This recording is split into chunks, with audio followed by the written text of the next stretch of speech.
Bonjour à tous et bienvenue sur la chaîne Explique-moi ça. Aujourd'hui, je vous explique les règles de Almost Innocent, un jeu de Philippe Attali, illustré par Satoshi Matsuura. Ce jeu est édité chez Matago. Vous allez pouvoir y jouer de 2 à 5 joueurs à partir de 12 ans pour des parties d'environ 30 minutes. On est sur un jeu de déduction et sur un jeu coopératif. Alors, je vous le répéterai souvent, le mot coopératif. Pourquoi? Parce que c'est toute l'âme du jeu. Si vous ne jouez pas en coop, vous n'y arriverez pas, c'est sûr. On est sur un jeu façon Cluedo où il va falloir essayer de trouver les victimes, le crime, la preuve, les lieux, les coupables. Vous savez un petit peu comment ça se passe. Mais je vous ai dit, on est sur un jeu coopératif. Ça veut dire quoi? Ça veut dire que j'aurai les réponses du joueur qui se trouve à ma gauche. Et bien sûr, ça marche pour tout le monde. Donc le principe, ça va être d'essayer d'aider le joueur qui se trouve à ma gauche en posant des questions. Vous allez voir qu'il y a des niveaux de difficulté qui vont grandissant avec des pouvoirs qui vont se débloquer et ainsi de suite. Alors comment ça va se passer? Tout simplement, vous allez prendre le livret de campagne et puis vous allez, je vous conseille de commencer par l'acte 1, scénario 1. Au fur et à mesure, vous allez avancer et vous allez découvrir des choses petit à petit. Comment ça va se passer pour la mise en place? C'est très simple, pour la mise en place, tout est écrit ici. Vous prenez le plateau acte 1 et scénario 1, il y a un petit 1 ici, tout simplement.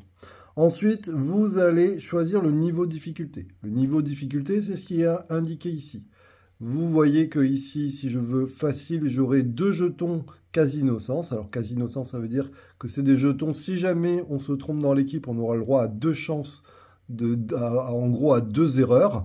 Et vous voyez qu'on a 12 jetons en quête et il y a marqué tout type. Ça veut dire qu'ils sont recto verso. Alors vous inquiétez pas, je vous expliquerai. Mais vous en prenez 12 et ça veut dire que vous allez pouvoir poser 12 questions. Si vous voulez être plus calé et que ça soit plus difficile, par exemple, vous allez choisir détective. Là, vous voyez que vous n'avez aucun jeton quasi innocent. Donc ça veut dire qu'il ne faudra faire aucune erreur. Et au lieu d'en avoir 12, vous voyez, vous en avez que 8. Et là, ça veut dire que vous pouvez poser que 8 questions. Et si au bout des 8 questions, vous n'avez pas trouvé, eh bien là, vous avez tous perdu. Vous voyez aussi qu'on me dit qu'il faudra que je prenne un crime, une victime, une preuve et un lieu et que je le distribue à chaque joueur. En effet, bien sûr, plus vous allez avancer dans le jeu, plus il y aura de choses. Par exemple, ici, vous voyez, quand on avance un petit peu, il faudra aussi prendre des cartes coupables. Donc, il faudra aussi trouver le coupable. Puis vous allez voir que les plateaux ont différentes informations. Par exemple, vous voyez ici, il y a plein de cases prison, donc c'est pas très dur. Mais par exemple, si je prends celle-là, vous voyez, il n'y a plus de cases prison, donc ça sera beaucoup plus dur. On aura aussi, je sais pas, des cases comme celle-ci, où là, vous voyez, le petit lapin, il est sur 4 cases. Donc quand on va poser des questions, forcément, ça va venir mettre encore plus de doutes. Alors, chaque joueur va prendre un plateau et prendre le paravent qui correspond à sa couleur. Donc là, je l'ai mis de côté parce que sinon, vous n'allez rien voir. Et on va regarder comment on remplit notre plateau pour pouvoir commencer. Tout simplement, vous voyez, on a une carte de chaque. Donc, hop, une victime, crime, preuve et lieu. Et je vous rappelle que ça, ce sont les réponses du joueur de gauche. Tout simplement, je vais venir les noter en fonction du plateau principal. Donc, il y a le phare. Le phare, tout simplement, hop, il est en A6. Je vais venir mettre un petit S pour me rappeler que c'est la solution du joueur de gauche. Le savon en A2. Donc, je vais mettre un petit S. L'agression A5. Et la grenouille qui est ici en B3. Donc, B3, je mets la solution. Voilà, ça, les S, ce sont les solutions qu'il va falloir que le joueur de gauche arrive à trouver. Ensuite, vous voyez, il y a les cases prison, parce que oui, moi aussi, je vais devoir trouver mes solutions. Donc, toutes les cases prison, on sait que ce n'est pas des cases qu'on va pouvoir poser au niveau des questions, puisqu'il n'y a rien derrière, donc je sais que ça ne peut pas être là. Donc, je vais venir, hop, cocher toutes les cases prison, puisque mes réponses ne sont pas là, c'est sûr. Et chaque joueur va faire la même chose en regardant ses cartes. Bien sûr, hop, vous voyez, j'ai un petit peu gagné du temps. Et chaque joueur va venir mettre son petit paravent pour pas qu'on puisse voir ce qu'ont fait les autres. D'accord? Voilà. Et là, on est parti. Comment ça va se passer? Alors, tout simplement, on va regarder, vous vous rappelez, le niveau de difficulté. Donc là, je vais en choisir un rapidement. Et c'est parti. Bon, on est presque prêt à partir. N'oubliez pas quand même de choisir votre niveau de difficulté. On va prendre ici moyen Donc on me dit que je prends 10 jetons enquête de tout type et un jeton quasi innocent. Donc je vais en retirer 2 et je vais retirer 2 ici. Voilà, j'ai tous mes jetons, ils sont recto verso, donc je pourrais choisir puisque c'est marqué tout type.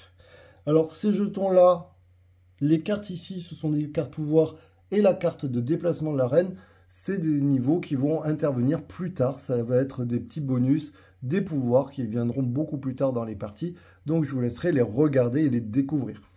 Ok, allez, ça y est, on est parti. Alors c'est à moi de jouer, on m'a défini comme premier joueur. Bien sûr, normalement j'ai mon petit paravent, vous l'aurez compris, je vous l'ai mis ici pour vous montrer. J'ai mon paravent, mais je dois essayer d'aider le joueur qui est à ma gauche. Pour cela, je vais pouvoir poser 2 types de questions, en fonction de la loupe sur quelle face elle sera. Si je décide de positionner ma loupe sur cette face-là, et que je la positionne sur une colonne ou une ligne, bien sûr, je vais pouvoir à chaque fois poser sur une ligne ou une colonne, je vais pouvoir poser une question. Si je décide de la mettre sur cette face-là, je vais dire, dans cette colonne, combien d'indices me concernent? La personne me dira, bah, tu en as 2, 3, ou ainsi de suite. Et cette question, elle va servir à tout le monde. Pourquoi? Parce que chaque personne va poser exactement la même question jusqu'à temps que ça revienne à moi. Ou alors, je peux décider de le mettre sur cette face. Et là, c'est beaucoup plus précis. Je vais dire, est-ce que, par exemple, mon crime se trouve sur cette colonne? Bon, allez, on va le faire sur la ligne pour pas que vous ayez de doute. Est-ce que mon crime se trouve sur cette ligne? Si la personne me répond oui, bah, c'est facile. Il n'y a qu'une case jaune et ce sont les crimes. Donc, du coup, bah, je saurai que c'est ça. Et si jamais on me dit non, ben je sais que c'est pas ça. Le problème, c'est quoi? C'est que bien sûr, on aurait tendance à vouloir utiliser ces questions. Alors déjà, vous êtes limité au niveau des questions. Et surtout, c'est que une fois qu'on a positionné un petit jeton comme ça sur une ligne ou une colonne, on ne pourra plus venir sur cette ligne ou cette colonne poser une autre question. Là, c'est fini. On a déjà posé une question sur cette ligne. Je ne pourrai plus jamais poser de questions sur cette ligne ou cette colonne. D'accord? Allez, c'est à moi. Moi, je vais essayer d'aider le joueur de gauche et je vois que, vous voyez, j'ai 3 cases ici solutions. Ça a l'air quand même plutôt cool pour lui. Je vais venir ici et je vais positionner de ce côté-là. Et je vais dire, dans la colonne A, j'ai combien d'indices? Alors, vous avez compris, ce n'est pas forcément pour m'aider, mais c'est pour aider celui qui est à ma gauche. Mais vous allez voir que ça peut m'aider. Lui, il va regarder, hop, son petit plateau. Et il va voir qu'il y a un S. Donc, il a un indice dans la colonne A. Il va me répondre, tu as un indice. Super, je vais venir marquer un indice dans la colonne A. Mais c'est génial, pourquoi? Parce que j'ai qu'une case. Donc forcément, mon lieu, c'est celui-ci. Donc je vais marquer un L. Je vais marquer que mon lieu, ben, j'ai déjà trouvé mon lieu, il est en A1. Et comme j'ai trouvé ce lieu, ben, ça veut dire que j'ai plus besoin de chercher les autres lieux, vous êtes d'accord? Donc je vais pouvoir enlever tous les lieux qui se trouvent sur le plateau. Donc là, en D3 et E3, je vais les barrer. Ici, en F6, j'en ai plus besoin non plus. C'est plutôt pas mal. J'ai déjà trouvé mon lieu en une question. Ce joueur-là va poser exactement la même question. Il doit poser la même question. Il va dire quoi? Eh bien, sur la colonne A, j'ai combien d'indices? Ce joueur va regarder son plateau. Il va dire, bah, sur la colonne A, tu n'en as pas. Ok. Bah, tout simplement, il va venir marquer ici 0 et il va faire une croix, une croix et une croix. Ce joueur-là va poser la même question. J'ai combien d'indices sur la colonne A? Ah, ben t'en as 3. Génial, j'en ai 3. Alors, on va regarder un petit peu parce que c'est quand même un jeu de déduction et il va falloir réfléchir un petit peu. J'en ai 3. Il y a combien d'indices différents sur cette colonne? Bah, 3. Vous voyez qu'il y a 2 lieux, une preuve et un crime.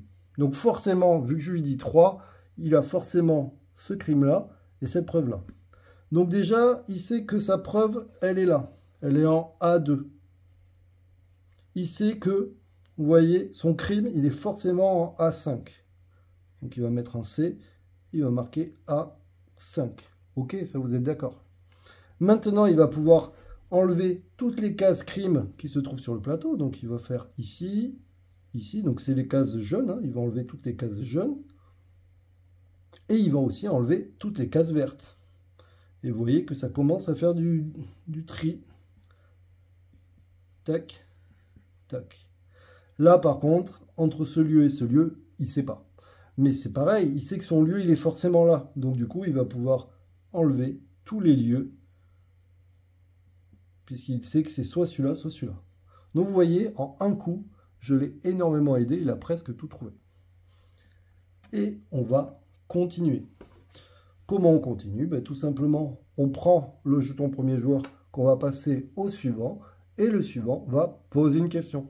Le suivant va, alors je vais enlever les petits par avant, parce que sinon c'est compliqué. Le suivant va regarder ce qui pourrait m'intéresser. Vous voyez qu'ici, la victime, il y en a deux, enfin en tout cas, pardon, il y a deux indices sur la ligne 1. Il pourrait très bien dire, sur la ligne 1, j'ai combien d'indices? Ce joueur-là va lui répondre, alors je vais enlever aussi ce par avant, va lui répondre, tu n'as pas d'indice sur la ligne 1. Ok, il va venir mettre un 0 ici et mettre des croix comme ça. Lui, il va aussi me poser la question, sur la ligne 1, j'ai combien d'indices?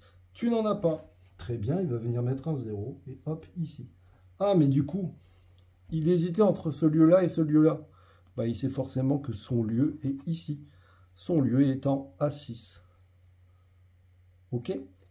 Et à moi de poser la question, sur la ligne 1, j'ai combien d'indices? Lui, il va me répondre, tu en as 2. Ah, trop cool, j'en ai 2. Et donc, du coup, vous voyez que c'est forcément ça et ça.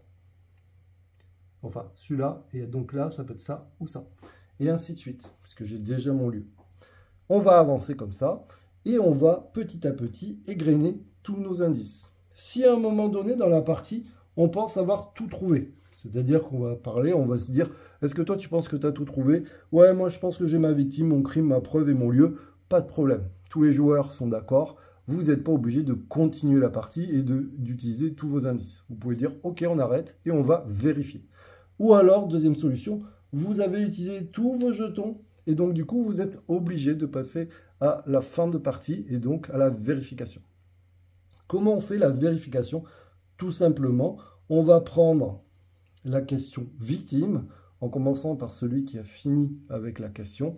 Il va dire, je pense que ma victime est telle personne. Le joueur à sa droite va lui dire s'il a juste ou faux. S'il a juste, parfait. On passe au joueur suivant. Quelle est ta victime? On vérifie. Quelle est ta victime? Ainsi de suite. Ensuite, on passera au crime. On fait le tour de la table. Si à un moment donné, il y en a un qui se trompe, c'est possible. On a heureusement une chance. On va utiliser notre petit marteau et dire, du coup, tu t'es trompé, tu as une deuxième chance. Soit il réussit, et auquel cas, c'est très bien, on continue et on va petit à petit faire la suite, le crime, la preuve, le lieu, et ainsi de suite. Soit il se retrompe, on n'a plus de jetons. Dans ce cas-là, on n'a plus de jetons quasi innocents. On a tous perdu la partie. Et oui, je vous rappelle, on est sur un jeu coop. Je vous l'avais déjà dit. Voilà, donc c'est un jeu où il y a vraiment pas mal de choses. La rejouabilité est énorme puisque bien sûr, les cartes sont données aléatoirement. Donc vous voyez que ça peut jamais arriver la même chose. Vous allez avoir les différents pouvoirs qu'il va falloir utiliser au bon moment parce que forcément, les pouvoirs sont intéressants. Vous allez aussi avoir le déplacement de la reine qui va venir vous bloquer les zones ou alors ça vous fera dépenser plus de jetons qu'il n'en faut. Vous allez avoir des scénarios, bien sûr, avec des petits bonus ou alors beaucoup plus compliqués. Bref, très intéressant. Moi, je vous dis à très bientôt. N'hésitez pas à l'essayer, à vous abonner, à partager et puis testez-le parce que même si j'ai des amis qui n'aiment pas les jeux coop, eh bien, ils ont vraiment aimé celui-là. Allez, ciao les amis, bye bye et puis à bientôt.